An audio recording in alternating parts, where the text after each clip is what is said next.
Boy, welcome back. We're talking about something very important here, and that is the future of medical research, not only here in San Diego and La Jolla, which of course is an epicenter, but across the country. And how will the next president affect medical research and the cure for disease? Dr. Hudson Freeze is here this morning, directly from Comic-Con, with his Hudson Freeze name. No, good morning to you. I know you've been ribbed about this, like you got a superhero name. That's right. And so what we need is a Superman or a Superwoman coming into the presidency to keep medical research going and benefit all of us. Absolutely. Good jumping off point on that. And that's what we're here to talk about, because we're looking at the presidential candidates, and obviously the federal government, a huge source of money for medical research. And without it, we're in trouble. We're in trouble. So you're talking about different sources of funding for medical research. Right. So the most important thing, I think, is to get it from the National Institutes of Health, which is the crown jewel, if you will, of the federal agencies. And they fund probably more than half of the medical research in the U.S. And it's, we hear a lot of talk about, let's make America great again. But in fact, in medical research, we are great. So what we have to do is sustain that. And we almost didn't.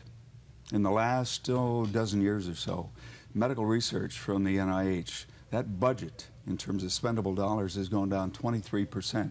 So a lot of labs closed, people retired early, other folks moved offshore.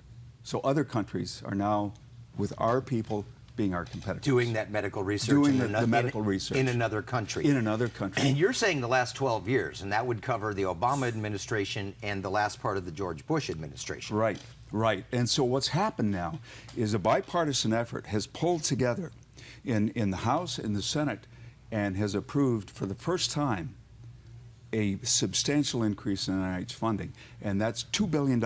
And we have to credit Senator Roy Blunt, and Representative Tom Cole, who actually led the charge in this, in getting the $2 billion. And if you remember Obama's State of the Union address, that's when the whole Congress stood up, when he said medical research.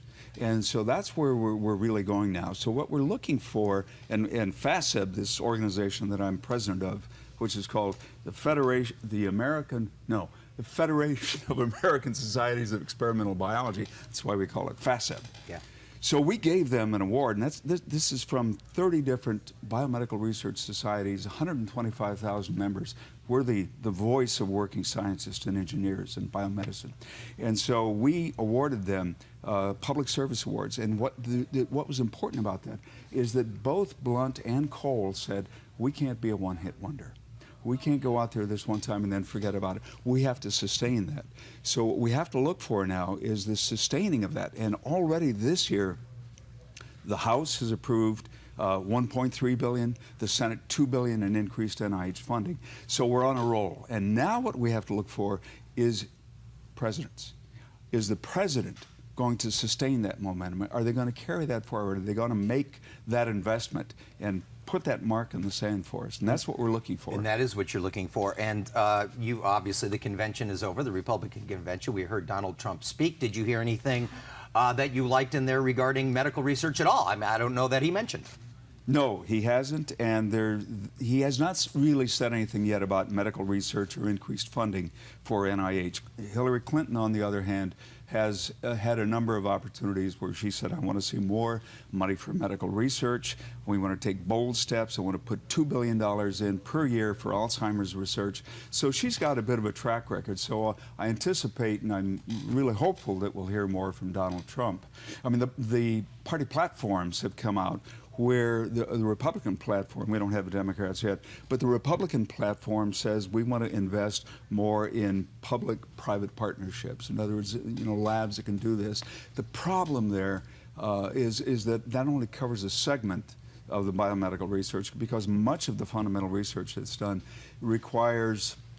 is not going to give you a payoff in the near future. And because of that, a series of companies can't even invest in it. Yeah, but because they could take their entire, nut or whatever into this one thing that they're developing, and it might be a bust. It could be. And then the whole company goes belly up. That's right. So they can't take that risk. But that's why the government can fund ideas that are solid, and I'll tell you, it's competitive out there to get a grant. I mean, you have to go through all sorts of reviews to get this. Right, and here in La Jolla, let's talk about what's going on. Sanford Burnham Prebys, which is a huge medical research group that you're involved in. What are some of the projects they're working on? What are some of the areas where you need this money? Obviously, Alzheimer's is huge. Yep, Alzheimer's, cancer. That's another big area, because we started off primarily as a cancer research institute, and we have a very, very big presence in cancer, and that has enormous implications for the rest of biology. Genetic disorders, that's another aspect. That's where I've been involved, actually. I'm the director of the human genetics program there, and I work on these rare diseases. And sometimes, it's interesting, the funding can come from very surprising places.